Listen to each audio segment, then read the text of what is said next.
यत यत रघुनाथ कीर्तनम तत्र तत्र कृतमस्तकाञ्जलिं बाष्पवारि परिपूर्णलोचनं मारुतिं नमामि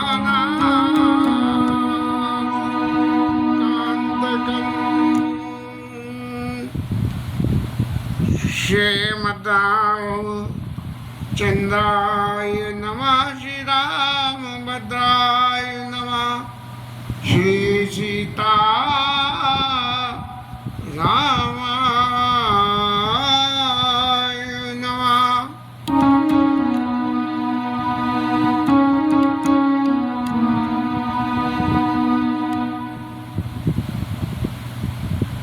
विभीषण महाराज के पीछे जो है दो दूत भेज दिए और वो भी जाकर पार्टी बदल के राम दल में शामिल होने के लिए तैयार हो गए। रावण महाराज ने इनसे पूछी कि भैया तुम ये तो बताओगे क्या देख के आए तमाशा, विभीषण में कितनी लात पड़ी? मैंने तो एक ही मारी थी लेकिन वहाँ कितनी पड़ी? तब उन्होंने कहा कि जाते ही राम तिलक ही सारा, तुम्हारे जाते ही उन्होंने उसे लंका का राज्य दे दिया महाराज, तुम्हारे रहते रवाते राज दे दिया। अब और तो और सही महाराज, आप एक बात तो समझोगे, फिर उनके छोटे भाई ने एक पत्रिका दे दी मेरे को और कही के जे अपने जो रावण महाराज को दे देना। और पत्रिका में जब लिख रहे थे तब तो गोस्वामी जी ने वर्णन नहीं किया, लेकिन बात न मनाई दी जाई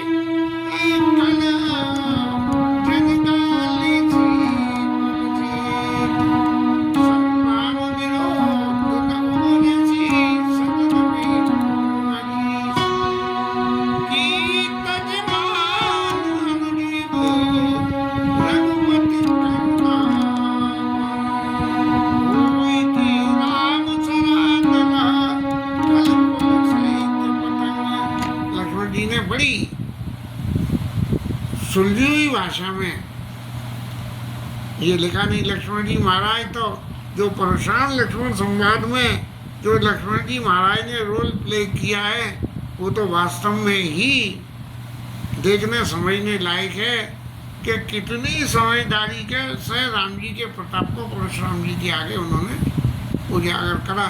लेकिन यहाँ लक्ष्मण जी ने सिर्फ उपदेशात्मक बात लिख दी कि अपने भाई की तरह से तू भी आ जाए शरण में, और नहीं तो तेरा सारा कुनबा खत्म हो जाए।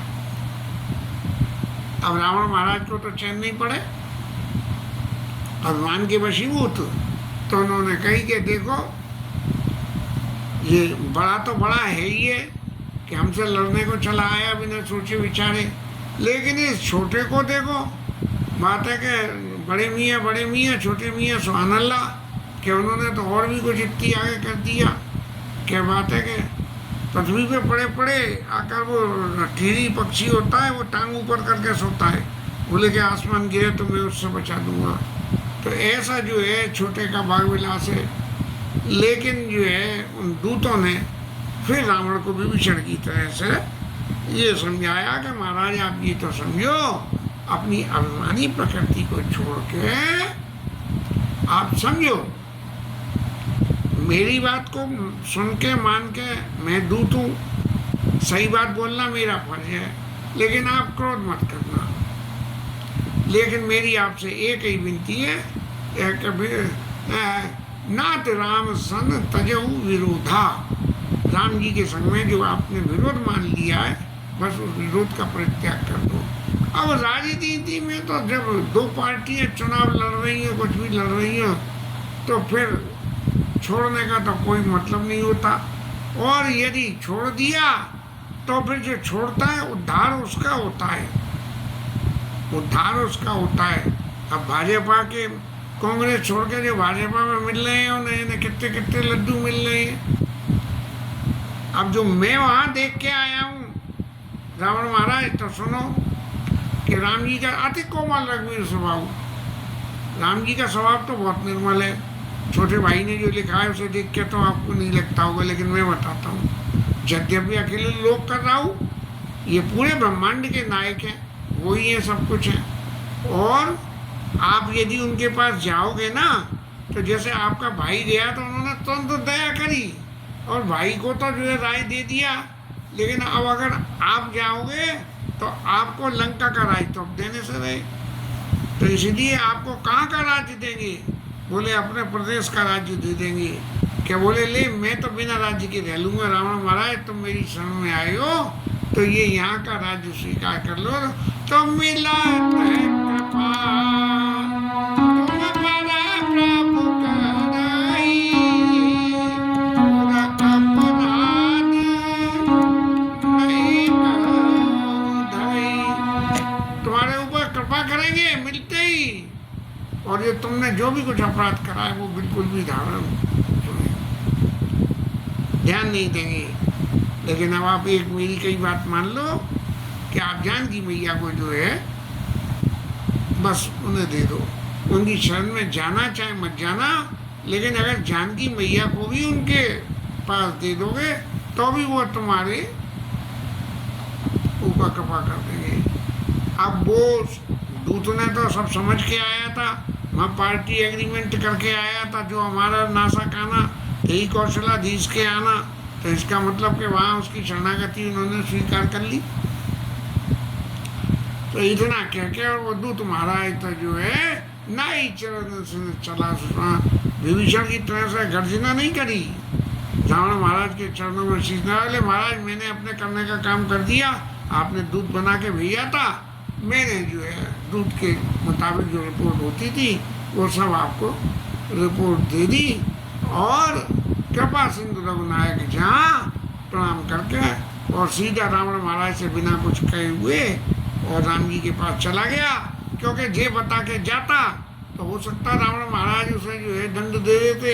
अब राम जी के पास जाकर प्रणाम किया कि महाराज हम दूत बन के आए थे और अपनी कथा सबरी सुनाई, हमने जाकर रावण महाराज को ऐसे ऐसे उपदेश करा, तो उन्होंने कोई हमारी बात पे ध्यान नहीं दिया। लेकिन तभी जो है गोस्वामी जी महाराज बोल उठे कि भैया ये राक्षस वृत्ति होके, ये राक्षस राज के नीचे की रोटी खाके और इनकी मति कैसे पलट गई। तो उसके जवाब में गोस्वामी जी कहते हैं कि ऋषि अगस्त की शाप भवानी, राक्षस भयऊ रहे मुनि ज्ञानी। बड़ा ज्ञानी मुनि था, अब अगस्त ऋषि के प्रति कोई अपराध किया होगा तो उन्होंने शाप देके कह दिया कि जा राक्षस हो जा। लेकिन पूर्व जन्म के किए हुए पुण्य भी जो है अगले जन्म तक कैरिड फॉरवर्ड होते हैं, ये बात प्रत्यक्ष रूप से। और जब ये अगले जन्म में जाके कैरिड फॉरवर्ड होते हैं तब उनका कैरिड फॉरवर्ड होने का फल भी मिलता है। और फल क्या मिला कि रोटी खाई रावण के यहाँ, मति उसके अनुसार बनी, और जब वहाँ गया तो पूर्व जन्म के सुखत जो है उग के आ गए और राम जी के दल में जाके मिल गया। अब जब राम जी से उन्होंने सबरी बात कही तो राम जी ने निश्चित रूप से ही कहा होगा कि हे मुनि, आपको जो शाप मिला था उसकी अवधि तो पूरी हो गई, इसलिए अब आप अपने आश्रम को जाइए और जाके जो है भजन करिए। बंदे राम पद बारी मारा।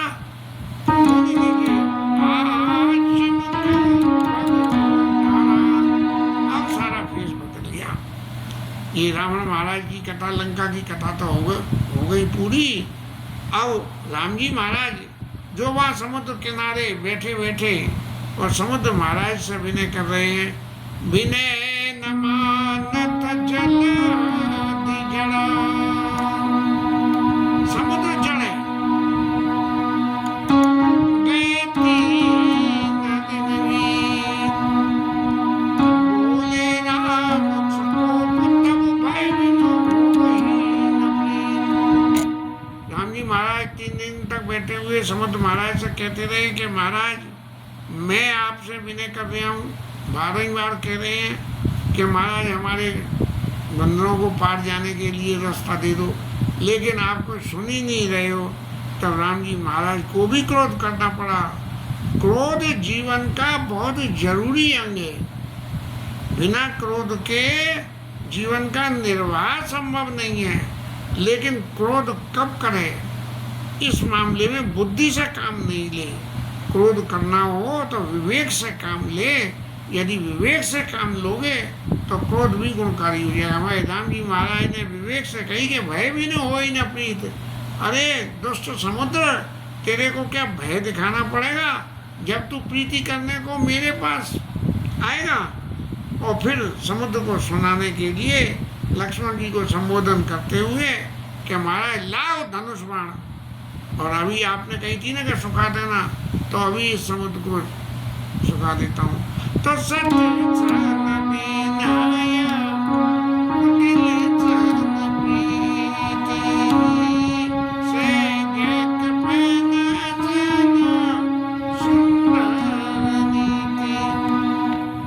दूत के संग यदि कोई काम निकालना हो तो उसकी विनय करे तो वो कर देगा। अभी कह दो आपका कोई नौकर बुद्धि में कमती है, हमारे खेमा महाराज थे, और उनसे गुस्सा में कह दोगे खड़े तेरे की कह रहे, और पाखंड लगाना शुरू कर देता था। और जरा उससे विनय करके कही अरे खेमा महाराज ये काम हमारा तुम कर सकते हो क्या, तो वो हाल कर देता था। प्रत्यक्ष जी ने सत्संग विनय और कुटिल सन प्रीति। अब कोई दुष्ट है, दुष्ट आदमी से अपना काम निकालना हो और तुम उससे जाके कह दो अरे तू तो बड़ा दुष्ट है, तेने बड़े गलत गलत काम करे हैं। अब देख दुनिया के गलत काम करे हैं ना, तो मेरा भी एक गलत काम कर दे, वो कभी नहीं करेगा। लेकिन उसकी विनय करोगे महाराज आप तो बड़े कृपालु हो, फलाने पे दया करी आपने, देखो उसका मकान दिलवा दिया, उसका ये करवा दिया। राजनीति में तो यही होता है। तो इस तरह से जो है राम जी महाराज भी उसी नीति के सत्संग विनय कुटिल सन प्रीति और सहज कपन सन सुंदर नीति। लोभी से आप कुछ खर्चे की बात मत करो और सब बातें करो। खर्चे की बात करोगे तो वो आपकी कोई बात को नहीं मानेगा। इसीलिए उससे बावचत की बात करो कि देखो ऐसे कर लोगे तो ये बचत हो जाएगी। सहज कपन सन सुंदर नीति। और एक अलंकार और जुड़ा कि ममता रत सन ज्ञान कहानी। जो आदमी ममता में फंसा हुआ है, मान लीजिए जैसे कोई है ये चीज मेरी है, हाँ, और मेरे पास रखी हुई है, मेरे काम नहीं आ रही, तो किसी व्यक्ति ने कही भैया ये तुम्हारे काम नहीं आ रही तो ये मुझे दे दो। लेकिन मेरी उसमें ममता फंसी हुई है। जब ममता फंसी हुई है तो साफ मना कर दूंगा, काम में आ रही है तो नहीं आ रही है, पैसा मेरे लगे है, मेरी जगह में रखी है, तेरे पेट में काई दर्द हो गया। तो इस तरह ममता रत सन ज्ञान कहानी और अति लोभी संग विरति खानी। जो आदमी अत्यंत लोभी हो, हर बात में बाबचत का सोचता हूँ मेरी तरह से, तो उससे वैराग्य की बातें करो कि अरे भाई ये देखो इस संसार में कुछ नहीं है, सब यहीं धरा रह जाएगा, तुम लोभ के मारे वैसे ही मरे जा रहे हो। लोग तो आए दिन मुझसे कहते हैं, लेकिन मैं तो सीधी सी एक बात जानता हूँ कि लोभ भी जब जीवन में आप विवेक के साथ करोगे तभी सफल हो पाओगे लोभ में, नहीं तो लोभ भी विनाश कर देगा। घर का बड़ा बूढ़ा कोई बीमार है, पास में पैसा है, लोभ के मारे अस्पताल नहीं ले जा रहे हैं कि पैसा खर्च हो जाएगा, तो ये बात गलत है। इसलिए यदि संसाधन नहीं है तब बात दूसरी है, लोभ करें, लेकिन संसाधन है तो लोभ नहीं करना चाहिए। क्रोध ही सब काम ही हरि कथा। और क्रोधी व्यक्ति के सामने जो है भगवान बात बात में जिसे क्रोध आवे, जैसे परशुराम जी महाराज को क्रोध आ रहा था, उनसे समता की बात करी, लक्ष्मण जी ने कही कि महाराज शांत हो जाओ, राम जी ने कही कि महाराज शांत हो जाओ। क्रोध सम और कामी हरि कथा। कामी व्यक्ति जिसे हर वक्त काम में ही मन लगा रहा, काम में मन है ये करने वाला काम नहीं, वो काम जो माया का स्वरूप है। क्रोधी सम कामी हरि कथा। ऊसर बीज भय फलिता। ऊसर भूमि में जैसे बीज डाल दो ऐसे जो है नहीं उगता है। ऐसी बातें राम जी के मुख से समुद्र के सामने गोस्वामी जी महाराज ने कही। अब जब इतनी बातें कही तो समुद्र महाराज को तो अक्ल आ जानी चाहिए थी, लेकिन वो जड़ व्यक्ति जड़ है ही क्या, जड़ता जी सबसे बड़ी बात है कि परिस्थितियों को जो व्यक्ति नहीं समझे और समझ के उस पर ध्यान नहीं दे तब नहीं आया। तब लक्ष्मण जी तब तक धनुष बाण ले आए और राम जी महाराज ने धनुष बाण चढ़ा दिया, तब तक भी कुछ नहीं हुआ। और भगवान के अग्नि बाण से जब वहां समुद्र में आग उगने लगी, और जब आग उगने लगी तब क्या हुआ कि सबरे जीव जंतु जब भले ही पानी में डूबे हुए थे, लेकिन पानी में जब आग लग रही है तो गर्मी तो नीचे जाएगी, और राम जी के दिए ऐसा कुछ भी असंभव था नहीं। तो तब जब जंतु जीव जलने लगे तब समुद्र महाराज को अक्ल आई कि सठ को अक्ल तभी आती है जब उसमें जो है पुलिस स्टाइल में दंड मिलता है, तभी असली बात बोलता है। तब जो है समुद्र महाराज ने कही कि अब तो भाई मुझे जाना ही पड़ेगा, और भगवान को अब जब कहीं भगवान के मंदिर में भगवान के पास अपने से बड़े के घर जाए तो कुछ न कुछ संग लेके जाए, खाली हाथ न जाए, मंदिर में जाए तो कुछ न कुछ संग लेके जाए। तब कनक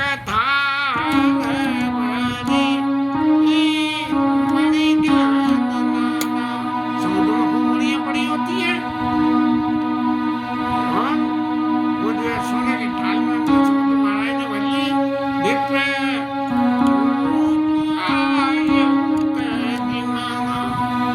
अपने अभिमान को छोड़ के मैं तो समुद्रों में लगा दूं, अरे मुझे कौन पर ऊपर से तैर के पार पा सकता है, लेकिन मुझे सुखा के मेरा तलेचा निकाल के कोई पार पा जाए, ऐसा नहीं हो सकता। इसलिए देखन दो इनकी सामर्थ्य कि ये मेरा तलेचा निकाल पाती है क्या। लेकिन जब ये एहसास हुआ कि नहीं, वास्तव में ये तो आग तो का न पावक जार से का न समुद्र समाई, तो वो जो है ये तो सारा पानी सुखा देंगे, तो ये सारे जो है जल जंतु हैं ये कहाँ जाएंगे। तब जो है अपने मान को छोड़ के, अपने अभिमान को छोड़ के और भगवान के पास चलने के लिए प्रस्थान किया।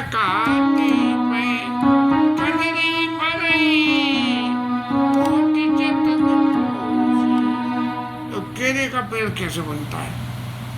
केले में पानी लगाओ, खूब पानी लगा लो, फल नहीं लगेंगे। लेकिन यदि उसे काट दो तो जो उसकी नई है उग के आएगी, उसमें फल लग जाएंगे। ओरिजिनल में नहीं लगेंगे, नए में लगेंगे तो काटे ही पैक कर दें। केले के पेड़ों को इसलिए धरती में ये जड़ गड़ रही है, वो तो गड़ी रहती है, उसके ऊपर से उसे काट के निकाल देते हैं। फिर केले के बिहारी जी महाराज के बंगले बनते हैं उसके पत्तों के, केले के फाइबर के, तो बहुत बहुत चीज़ें बन जाती हैं। और बिना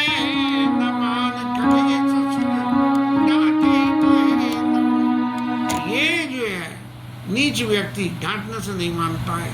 कैसे मानता है? कि जब उसके ऊपर में एक्शन ले लिया जाता है।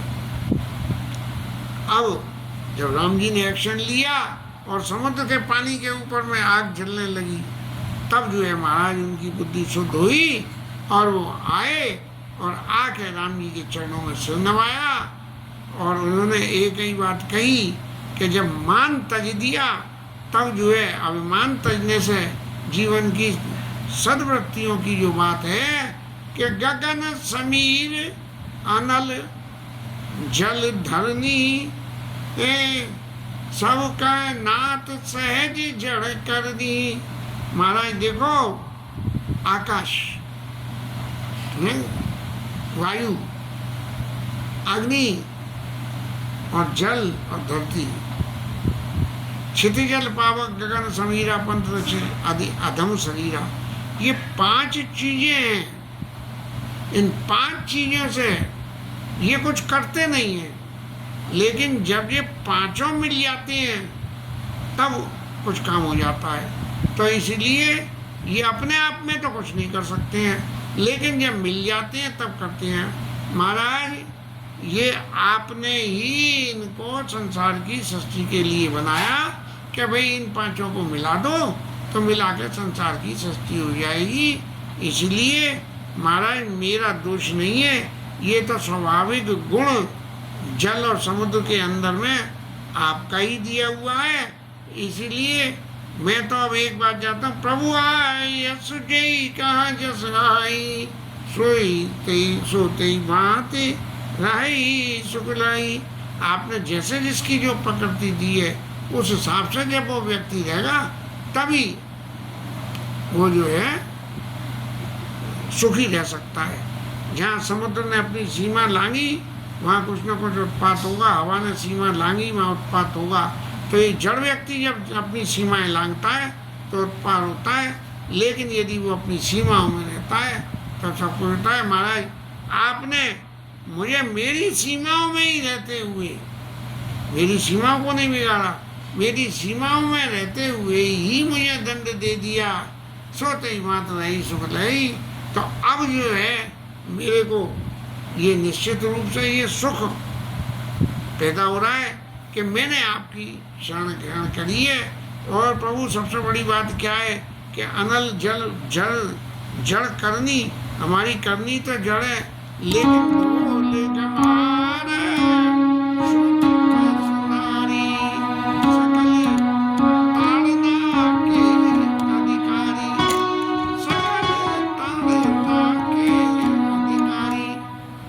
ढोल और गमार और मनुष्यों में शूद्र व्यक्ति और पशु और मनुष्यों में स्त्री जाति, ये पांचों को क्या करा कर सकल ताड़ना के अधिकारी, इन्हें ताड़ना चाहिए। खूब बहस हुई इन बातों पे कि ये ताड़ना शब्द का अर्थ क्या है। लोगों ने तो कहीं पीटना चाहिए, तो एक ने एक्सप्लेनेशन दे दिया क्या ढोल को पीटोगे नहीं तो ढोल का क्या काम था, उसका जो है चमड़ा धीरे धीरे सूख के फट जाएगा। बोले गमार को ताड़ोगे नहीं तो उसमें अक्ल कैसे आवेगी, गमार को तो कुछ मालूम ही नहीं होता क्या करना है क्या नहीं है। ले भाई जे ले और इसे कूट ले धम धम धम धम और चलनी में छान लियो, तो जब इसका चूरन बन जाएगा तब जो है वो काम आएगा। तो ढोल गमार और शूद्र व्यक्ति जो नीच कर्म करे, जो व्यक्ति नीच कर्म करता है उसको नीच कर्मों के प्रति सहजता में लगा हो जाता है, तो वो उसे छोड़ता नहीं है। तो उससे नीच कर्म छुड़ाने के लिए अब कोई अच्छा वाला आदमी हो और दारू पीने लगे, अब दारू छुड़वानी है तो सहजता से नहीं छोड़ेगा, तब कैसे उसको दंड देना पड़ेगा। तब के दारू में कुछ ऐसा मिला दो कि उल्टी करता डोले, तब जो है वो छोड़ेगा। ढोल गमार शूद्र पशु नारी, और नारी को अब ये शब्द बड़ा क्लिष्ट हो गया कि नारी को ताड़ना चाहिए माने नारी को मारना चाहिए। सांसारिक रूप में तो खूब प्रचार हुआ कि नारी को पीटना चाहिए, लेकिन यहाँ ये उद्देश्य नहीं है। संतों से सुना कि ताड़ना शब्द के दो अर्थ हैं, एक तो डांटना मारना पीटना और दूसरी उस पर निगाह रखना। अब कैसे हम गाड़ी चला रहे हैं और सड़क पर गाड़ी चला के ताड़े नहीं कि इधर से कोई आ रही है तो एक्सीडेंट होगा कि नहीं होगा, हम खुद ही चल रहे हैं पैदल और ये देख ही नहीं रहे दाएं बाएं से कोई आ रहा है, बोले आ रहे आए तो वो बचेगा, अरे वो नहीं बचेगा तुम्हें बचना पड़ेगा। तो इसी तरह से स्त्री स्वाभाविक रूप से जो है जीवी स्वतंत्र वही विग्रह नारी, जब वर्षा ऋतु का राम जी ने वर्णन किया तो महावृष्टि चली फूट कियारी, इतनी जोर का पानी वर्षा के खेत भर गए और मेड़ टूट गई और पानी बह के चल दिए। कहते हैं जीव स्वतंत्र वह बिगड़ी नारी, जैसे स्त्रियों को यदि स्वतंत्र छोड़ दो तो वो बिगड़ जाती हैं। बिगड़ जाने शब्द का अर्थ तो बहुत विशद है, उसके यहाँ कोई व्याख्या करने की आवश्यकता ही नहीं है। बिगड़ा भी काम बनाता है और काम भी बिगाड़ देता है, इसलिए महाराज इनको जो है देखते रहना चाहिए। ढोल को देखो नहीं तो एक तरफ से चमड़ा फट जाएगा, पीटो तो घुमा घुमा के, जी नहीं कि एक ही तरफ से ये टपा टप करते रहो, नहीं घुमा घुमा के। तो ढोल ऐसे ही गंवार को एक ही काम को रोज रोज करवाओ, रोज रोज उससे डांटो तो वो भी नहीं रहेगा, नौकरी छोड़ के हो जाएगा। और शूद्र का क्या काम कि गलत काम आप जो है एक रोज रोज करते रहो, लेकिन रोज रोज ये करोगे तो फिर उसको छोड़ना मुश्किल हो जाएगा। ऐसे ही नारी को आपको निगाह रखनी पड़ेगी कि वो कोई गलत रास्ते पे तो नहीं जा रही। ये संसार का नियम है। संसार में नारी जाति सर्वमान्य, सर्व रूप से मात्र शक्ति है। उसको मात्र शक्ति मान के ही उसके संग व्यवहार करना पड़ेगा। उसके संग ताड़ के, मार के, कूट के ये व्यवहार काम नहीं का। तो लेकिन प्रभु ये बात जो मैंने कही है कि ढोल गंवार शूद्र पर सुनारी सकल ताड़ना के अधिकारी, अब आप यदि मुझे ताड़ोगे, अब मेरी गिनती तो ये गंवारों में है, और मेरे को आप इस तरह से ताड़ोगे कि मैं सूख जाऊं, तो आप तो पार उतर जाओगे। लेकिन होगा क्या? मेरे सूख जाने से, आपके पार उतर जाने से ये समुद्र महाराज खत्म हो जाएंगे और राक्षसों के लिए आवागमन की रास्ता खुल जाएगी। मैं इस बीच में इसी तरह पड़ा हुआ हूँ कि राक्षसों के आवागमन की रास्ता बची रहे। तो इसलिए आपने जो मुझे शिक्षा दी कि अग्नि का बाण चढ़ा के मैं सूख दूंगा, ये अत्यंत बहुत ही सुंदर आपने काम किया। और प्रभु आज्ञा पेड़ सुट जाई, करो सुबेगी जो तुम्हें सुहाई। प्रभु आपकी आज्ञा वो तो न मानने का कोई मतलब ही नहीं होता। आपकी आज्ञा, आपने आज्ञा दी तो मानो। अब आपने मुझे दंड दे दिया, अब दंड देने के बाद आप मेरे को ये बता दो कि मेरे को प्रभु क्या करना है। तब जो है राम जी महाराज ने कही कि भैया हमें तो समुद्र से पार जाना है, सो रास्ता बता दो। आप हमारे कुल के गुरु भी हो, इसलिए गुरु के नाते बता दो। ये हमने दंड दिया है इस नाते नहीं है, गुरु के नाते बता दो। तब उन्होंने बताया कि महाराज आपकी सेना में नल नील 2 बंदर हैं। ये बचपन में बड़े उत्पाती थे बंदर, और ऋषि मुनियों की ठाकुर सेवा पूजा को उठा के समुद्र में फेंक आते थे। अब बड़े परेशान ऋषि मुनि, तो उन्होंने शाप दे दिया कि तुम जो भी चीज़ समुद्र में फेंकोगे वो डूबेगी नहीं, वो तैर जाएगी। तब जो है अगर ये नल्लील बंदर फेंक आते थे तो ऋषि मुनि जाके अपनी ठाकुर सेवा पूजा को उठा के लिए ले आते थे। तो आप क्या करो कि महाराज बड़े बड़े भारी पर्वत और वो लाके नल्लील को दो, और ये बंदरों के उस पर समुद्र में डालेंगे, और आपके जीवन का, आपके चैत्र का प्रताप जो है उन सबको जो है पहाड़ों को तैरा देगा। इस तरह अब रही मेरी बात, समुद्र हर वक्त हिलता डुलता रहता है, तो हिलते डुलने से वो भारी पत्थर तैरने वाली चीज हिलती डुलती रहेगी। लेकिन मैं भी अपने बल के अनुसार मैं उन पत्थरों को हिलने नहीं दूंगा। करे हूँ बल अनुमान सहाई, आपके प्रताप को ध्यान में रखते हुए कि राम जी के महाराज को पार जाना है, इसलिए मैं जो है उन पत्थरों को हिलने नहीं दूंगा। यहाँ तक कि कथा राम जी और समुद्र महाराज की हो गई। लेकिन फिर भी ये जड़ व्यक्ति जब किसी का कोई हित भी कर दे तो अपना हित पहले सोचता है। तो उन्होंने कही कि महाराज रामलीला में तो हमने देखा था कि राम जी महाराज कहते हैं कि बाण चढ़ गया तो अब तो ये तो चल के ही उतरेगा, तो मैं किधर चला हूँ। तो समुद्र महाराज ने कही कि मेरे दक्षिण तट पे लंका की साइड हो गई, दक्षिण में लंका है, यही सर्वम उत्तर तट पे, दक्षिण पे तो राक्षस रहते ही, यही सर्वम उत्तर तटवासी बसई नाथ नर खल अग्रासी। पाप करने वाले लोग वहाँ दक्षिण और उत्तर रहते हैं, पूर्व पश्चिम में नहीं रहते हैं, तो उत्तर की तरफ रहते हैं। तो महाराज इस बाण को उत्तर में चला दो और आपका एक बाण जो है सब काम कर देगा, उन सब का नाश कर देगा। दक्षिण का नाश आप करोगे, दक्षिण का नाश रावण से मुक्ति आप दिलाओगे, उत्तर का नाश जो है आपका बाण कर देगा। पूर्व पश्चिम शुद्धि है तो मेरी चारों दिशाएं शुद्ध हो जाएंगी। ऐसा कह के समुद्र महाराज जो है भगवान के चरणों की वंदना करके और निज भवन कवने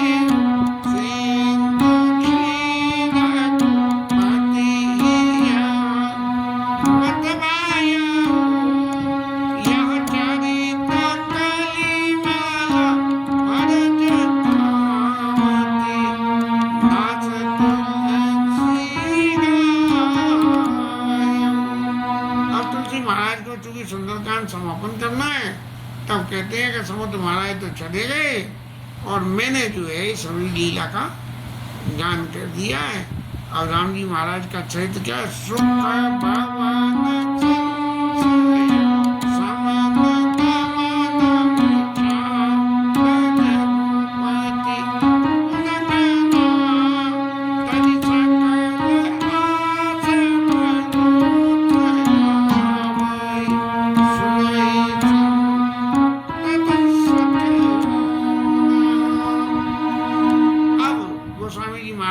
तरफ से आशीर्वाद कर रहे हैं कि भगवान राम को तो जो है संशय का शमन करने वाले, विषाद का मिटाने वाले है, ऐसे भगवान के राम गुण है।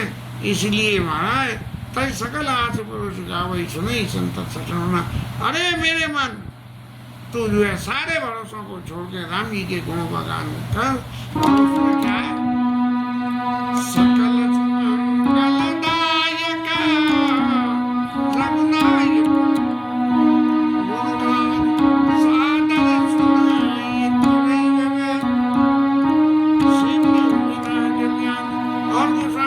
आशीर्वाद और कर देते हैं कि जो भगवान के गुणों को सुनेगा वो इस संसार सागर से बिना नाव के ही और पार उतर जाएगा।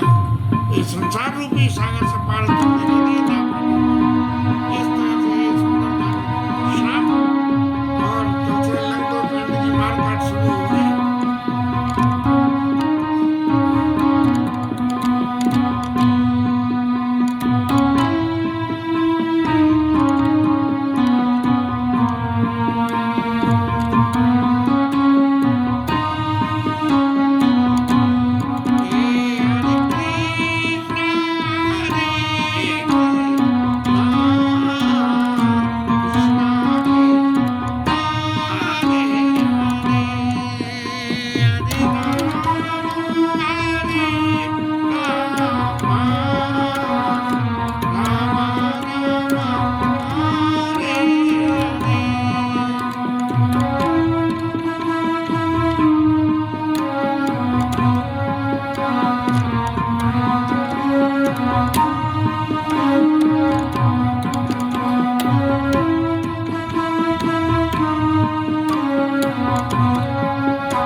पवन सुत हनुमान की है, उमापति महादेव की है, शिवराज धरण की है, श्री राधा रानी जय जय श्री राधे।